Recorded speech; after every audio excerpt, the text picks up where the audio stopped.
PM Modi देर रात रूस के कजान से वापस दिल्ली लौटे। 16वें ब्रिक्स समिट में दिया वैश्विक शांति का संदेश। रूस के कजान में पीएम मोदी और चीनी राष्ट्रपति शी जिनपिंग की द्विपक्षीय मुलाकात हुई। 5 साल बाद 1 to 1 दोनों नेताओं की मुलाकात। बैठक में राष्ट्रपति शी जिनपिंग से बोले पीएम मोदी, एलएसी पर सहमति का स्वागत, सीमा पर शांति बनाए रखना हमारी प्राथमिकता। पीएम मोदी ने वैश्विक शांति, स्थिरता और प्रगति के लिए भी भारत और चीन के संबंध को अहम बताया। खुले मन से कंस्ट्रक्टिव बातचीत की उम्मीद जताई।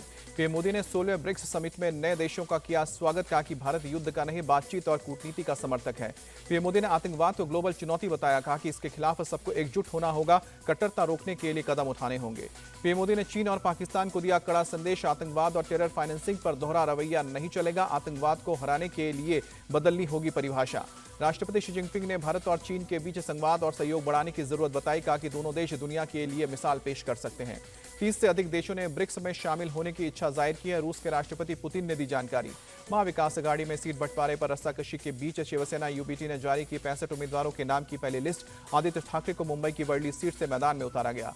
शिवसेना यूबीटी ने सीएम एकनाथ शिंदे के खिलाफ कोपरी 5 पखाड़ी सीट से केदार दिघे के नाम का ऐलान किया। सीएम शिंदे के गुरु आनंद दिघे के भतीजे हैं केदार दिघे। शिवसेना यूबीटी की लिस्ट जारी होने के बाद संजय राउत ने कहा, अभी लिस्ट में कुछ करेक्शन होने हैं, उद्धव ठाकरे जारी करेंगे अपडेटेड लिस्ट। महाविकास अघाड़ी का सीट बंटवारे का फॉर्मूला हुआ फाइनल। तीनों बड़ी पार्टियां 255 सीटों पर लड़ेंगे चुनाव। शिवसेना यूबीटी, कांग्रेस और एनसीपी शरद गुट की 85 सीटों पर सहमति। संजय राउत बोले, बची हुई 33 सीट में से 18 सीट छोटे सहयोगी दलों को देंगे। महाविकास अघाड़ी में अभी 15 सीट पर नहीं बनी है सहमति। नाना पटोले ने कहा कि 1-2 दिन में सभी सीट पर हो जाएगा फैसला। महाराष्ट्र में सीटों के ऐलान को लेकर कांग्रेस नेता विजय वेट्टीवार का बयान, कहा कि आंकड़ा तय है, अभी हम बता नहीं पा रहे हैं। हमने समाजवादी पार्टी सहित अपने गठबंधन पार्टी के लिए 18 सीटें रखी हैं, हम आपस में सीटों की अदला बदली कर रहे हैं।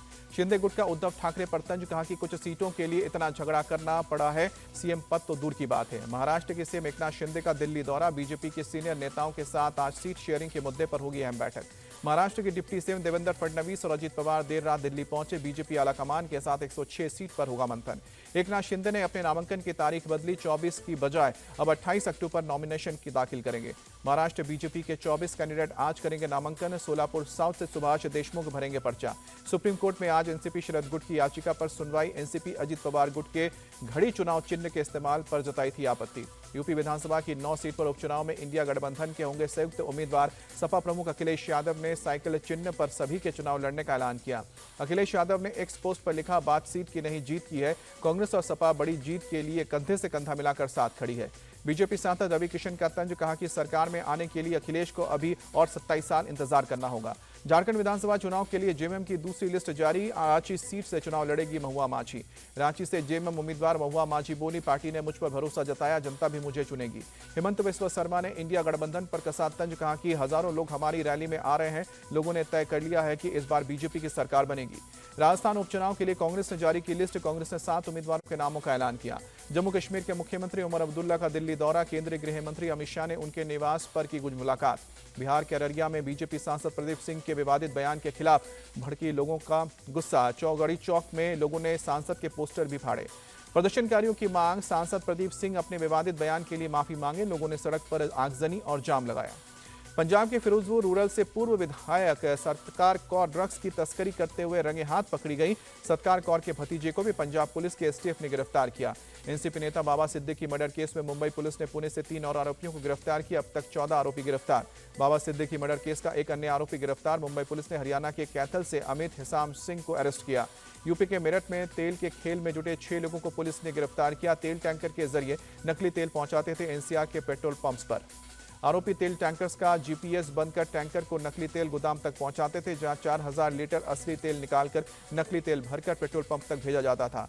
राजस्थान के जयपुर में पुलिस की बड़ी कार्रवाई। अवैध तरीके से रह रहे 6 नाबालिग और 6 बालिग बांग्लादेशी नागरिकों को पकड़ा गया। अयोध्या के गुप्तार घाट पर साधु नजर आ रहे युवकों को लेकर पिटाई की। 20 सड़क पर 2 लोगों ने की मारपीट। पुलिस ने मामले की जांच शुरू की। कोलकाता के एजरा स्ट्रीट में एक बिजली गोदाम में लगी भीषण आग, फायर ब्रिगेड की टीम ने काबू पाया। नोएडा में पुलिस ने फर्जी कॉल सेंटर का भंडाफोड़ किया। पुलिस ने 3 लोगों को गिरफ्तार किया। पश्चिम बंगाल के दीघा इलाके में समुद्र में उठी ऊंची ऊंची लहरें। ईस्ट मिदनापुर में मौसम में हो रहा है बदलाव, मौसम विभाग ने जताई भारी बारिश की आशंका। पश्चिम बंगाल के सौंदेश खाली में एनडीआरएफ ने माइक के जरिए लोगों से की अपील, लोगों को सुरक्षित बने शेल्टर होम तक जाने की सलाह दी। पश्चिम बंगाल में दाना तूफान को देखते हुए कोलकाता लोकल ट्रेन सेवा रहेगी बाधित, ईस्टर्न रेलवे के सीपीआरओ कौशिक मित्रा ने जानकारी दी।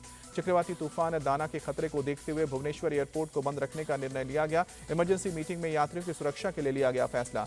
पुणे में आज से खेला जाएगा भारत और न्यूजीलैंड के बीच दूसरा टेस्ट मैच। 3 टेस्ट मैचों की सीरीज में 1-0 से आगे है न्यूजीलैंड।